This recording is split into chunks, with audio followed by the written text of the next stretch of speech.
100만 뷰가 훌쩍 넘어갔더라고요.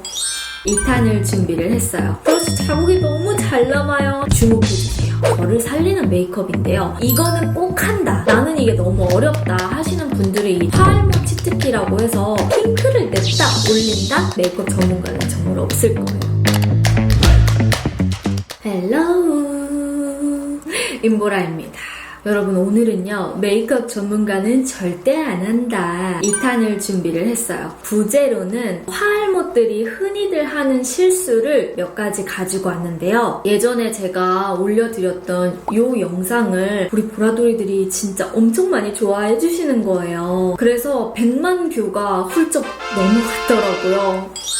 감사합니다, 여러분. 그래서 2탄의 느낌으로 준비를 해본 우리 화알못들이 흔히 실수할 수 있는 5가지를 메이크업 전문가는 요렇게 해요 하는 방법으로 알려드리도록 할게요. 그럼 지금 바로 가볼까요? 자, 먼저 베이스를 알려드리도록 할 거예요. 베이스 바르는 방법이야 뭐 진짜 정말 많잖아요. 그 중에서 브러쉬도 우리 화알못 분들도 되게 많이 활용을 하시잖아요. 이때 유독 브러쉬를 사용하면 브러쉬 자국이 너무 잘 남아요 하는 우리 화알못 보라돌이들 주목해주세요. 크게 3가지 이유가 있을 수 있어요. 먼저 첫 번째, 브러쉬 내에 파운데이션이 제대로 묻혀져 있지 않는 경우입니다. 브러쉬 앞쪽을 이용해서 꼼꼼하게 묻혀주는 게 굉장히 중요해요. 초보자분들일수록 브러쉬를 사용할 때 앞쪽 커팅이 되어 있는 부분 위주로 파운데이션을 충분히 묻혀주세요. 오히려 이렇게 해서 활용을 했을 때 훨씬 깔끔하게 균일하게 깔릴 거예요. 그리고 두 번째는요, 스킨. 이게 참 브러쉬를 사용할 때 무시할 수 없는 부분인데요.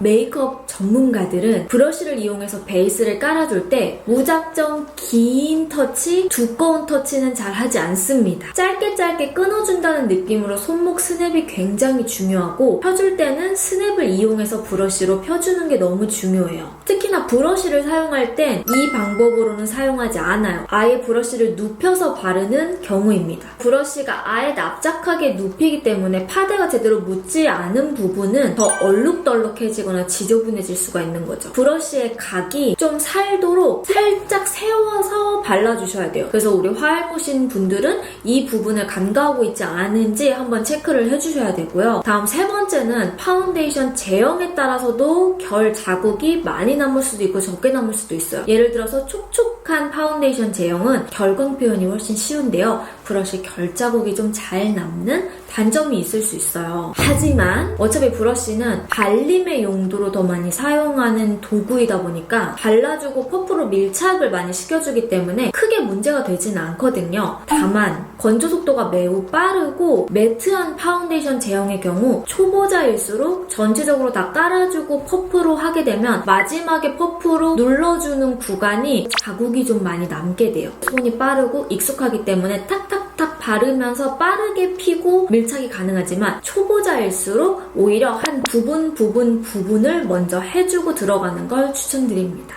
두 번째, 트러블 커버를 할 때 여러분, 전문가들은 힘을 세게 주면서 터치를 하지 않아요. 터치가 굉장히 섬세하면서 살짝 스치듯이 가는 게 완전 포인트인 부분. 잡티 있는 부분의 중앙 있죠. 가장 가리고 싶은 부분을 너무 많이 스쳐서 세게 지나가지 않아요. 혹은 그 밀착하는 부분을 퍼프로 두드릴 때 너무 세게 두드리거나 밀면서 바르지 않는다는 거죠. 최대한 브러쉬로 톡톡 두드려주면서 힘은 최대한 약하게, 그리고 경계를 펴주면서 톤이 균일하게 만들어주는 게 가장 중요합니다. 그리고 제일 중요한 부분이 내가 바른 피부톤의 파운데이션이나 베이스 톤과 컨실러의 톤이 너무 많이 차이가 나면 안 돼요. 너무 어둡거나 밝아버리면 오히려 내가 가리려고 하는 부분이 부각이 돼요. 저는 톤 맞추는 게 너무 어려워요 하신다면 차라리 파운데이션의 컬러를 살짝 섞어가지고 활용을 해보세요. 진짜 쉽게 활용하실 수 있으실 겁니다. 3번째는 브로우인데 메이크업 전문가들은 이거는 꼭 한다. 눈썹이 여러분 모발이 있는 부분이잖아요. 그래서 스킨케어나 베이스가 눈썹 사이사이에 뭉쳐서 유분감이 남아있는 경우가 정말 자주 있어요. 첫 번째는요, 파우더 같은 계열의 보송하게 잡아줄 수 있는 유분감을 좀 덜어주고 나서 브로우를 들어가는 작업을 무조건 합니다. 유분감이 너무 많으면요, 여러분, 브로우를 했을 때 색감이 밀리거나 들뜨거나 뭉침이 있을 수 있어요. 그리고 요즘 유행하는 메이크업이 있죠. 바로 결을 살리는 메이크업인데요. 눈썹 결을 살릴 때 무작정 위로만 결 살리는 우리 화알못 분들이 있으신가요? 눈썹은 여러분 크게 앞부분은 위로 올리면서 중앙 부분은 뒤쪽과 연결해주고 끝부분은 살짝 아래로 처지듯 모발의 모양을 따라서 브로우 결을 잡아주셔야 됩니다. 내가 가지고 있는 혹은 모델이 가지고 있는 눈썹의 결 모양을 최대한 살려서 예쁘게 각을 살려주는 메이크업을 많이 해요.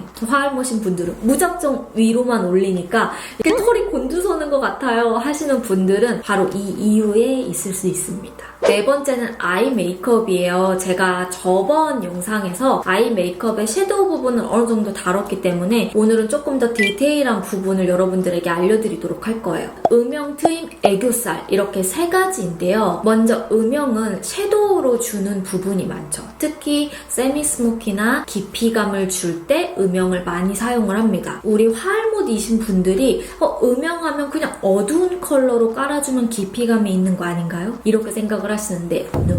음영이라고 해서 메이크업 전문가들은 무조건 진한 색을 바르느냐? 그게 아닙니다. 예를 들어서 음영의 대표적으로 브라운 컬러가 있잖아요. 근데 브라운 컬러만 봐도 짙은 고동, 브라운, 연한 브라운, 베이지빛 등 브라운의 각각 음영의 진하기에 따라서 깊이감을 연출해주는 게 완전히 달라져요. 점점점 그라데이션을 주는 게 포인트입니다. 그리고 밑트임, 뒤트임, 트임을 줄 때 흔히들 하는 실수들이 다들 있어요. 너무 진한 아이라인 컬러로 눈 뒤에 아이라인을 막아버리는 거죠. 패션이나 화보 메이크업에서는 왕왕 사용되기도 해요. 근데 데일리로 요즘에 사용하기에는 트렌드가 좀 맞지 않습니다. 섀도우를 이용을 한다던가 혹은 화알못 치트키 제품들을 이용을 해서 좀 더 간편하게 하는 방법이 있는데 섀도우를 이용을 할 때에는 내가 그림자를 줄 수 있는 컬러 플러스 그날 사용했던 아이 메이크업과 잘 어울리는 살짝 딥한 음영의 컬러를 사용을 해주시는 게 좋습니다. 예를 들어서 팔레트로 봤을 때 베이스 컬러와 같이 연결되는 메인과 포인트 컬러들이 있어요. 이런 컬러들을 적절히 좀 혼합하거나 섞어서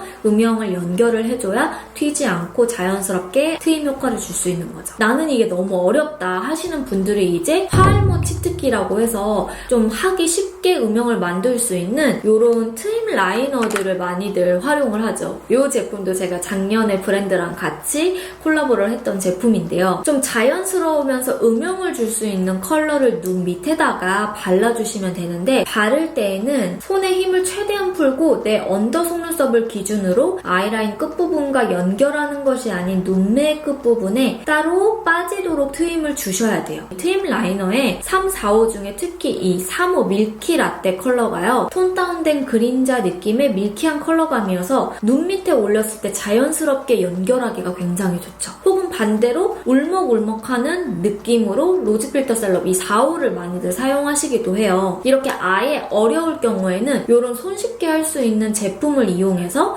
제가 방금 시연해서 보여드린 대로 조금 더 쉽게 연결을 하는 방법도 있습니다. 흔히들 하는 실수가 그냥 밑에를 냅다 바르는 게 아니고요. 삼각존이 있는 밑트임 영역에 발라주면서 포인트를 주시는 거죠. 이렇게 하시면 조금 더 초보자이신 분들도 쉽게 활용하시기가 아마 편하실 거예요. 제가 이 색상 개발 참여를 했던 이 두 가지 플러스 세 가지 컬러를 6월 1일에 1주년 깜짝 마켓에서 여러분들한테 찾아오는 거 아시죠? 혹시 만약에 관심이 있으신 분들은 진짜 좋은 혜택과 구성으로 가지고 왔으니까요. 이 기간 참고해 주셔서 여러분들 구입하시는 거 추천드릴게요. 혹시나 모르시는 분들을 위해서 제가 깨알로 알려드립니다. 그리고 요즘 메이크업에 빼놓을 수 없는 것이 바로 애교살이죠. K-뷰티의 한 획을 그었다고 할 수 있을 정도로 큰 부분을 차지를 하는데요. 특히 화알못일수록 이렇게 스틱형으로 되어 있는 애교살 제품을 많이 활용을 하실 거예요. 쉽다고 해서 구입했는데 나는 왜 이렇게 바르기가 어렵지 하시는 분들 주목해주세요. 그 이유가 눈 밑의 상태에 따라서 정말 똑똑한 제품이라고 해도 천차만별로 결과가 달라집니다. 아주 매트한 제품을 많이 발랐거나 픽스가 너무 오래돼서 눈 밑이 살짝 건조한 상태이거나 혹은 섀도우를 눈 밑까지 연결을 미리 해줘서 이미 이 부분이 파우더리한 느낌이 코팅이 된 듯한 상태라면 그 위에 이런 스틱 타입의 애교살 제품을 발랐을 때 조금 다른 느낌으로 발릴 때가 있을 거예요. 이게 바로 전문가와 파알못의 한 끗 차이입니다. 너무 눈 밑이 약간 보송하게 코팅된 상태에서 스틱 제품을 활용하는 게 아니라요. 베이스를 사용하고 약간의 촉촉함이 남아있는 상태에서 스틱을 한번 활용을 해보세요. 정말 천차만별로 깔끔하고 예쁘게 색깔이 올라오면서 주름 부각 없이 바를 수 있습니다. 꼭 이 부분을 참고해가지고 우리 보라돌이들도 그려보시는 거 추천드릴게요. 자, 그리고 마지막으로 볼터치입니다. 무조건적으로 진하게 바른다? 그냥 핑크를 냅다 올린다? 이런 개념으로 볼터치를 바르는 메이크업 전문가는 정말 없을 거예요. 볼터치는요, 메이크업 중에서도 조화가 굉장히 중요한 영역이에요. 그래서 단순히 뭐 붉고 코랄한 컬러를 그냥 올리냐? No. 내가 사용했던 섀도우의 색감이나 전체적인 피부 표현의 질감, 메이크업의 조화를 생각하면서 바르는 부분이 바로 볼터치예요. 프레스 타입만의 보송하면서 매끈하게 발리는 질감이 있습니다. 근데 반대로 크림이나 젤리형 타입은요, 색감이 맑게 올라오고 진하게 발색은 되지만 그 특유의 보송한 느낌은 조금 덜할 수가 있어요. 그래서 초보자이신 분들은 이렇게 두 가지를 같이 활용을 해서 한번 발라보세요. 퍼프를 이용해서 양 조절을 해주면서 볼에 올려주고 색감을 조금씩 얹어준 다음에 마지막에 같은 계열의 프레스드 타입을 올려주면 색감은 발그레하게 올라오는데 뽀용뽀용한 그런 흰기가 살짝 있으면서 복숭아 같은 그런 느낌을 내기가 좋을 거예요. 자, 이렇게 해서 오늘은 조금 더 디테일한 부분들을 5가지를 알려드렸어요. 메이크업 전문가는 절대 하지 않는 부분들, 우리 화알못 분들이 흔하게 실수할 수 있는 부분들을 같이 좀 조합해서 알려드렸는데요. 우리 많은 분들 도움 되셨길 바라고 이번 영상도 알찼으면 좋겠습니다. 그럼 저는 다음 영상으로 찾아뵙도록 하고요. 임보라 구독하기, 좋아요, 알람 설정 잊지 않으셨죠? 우리는 다음에 만나요.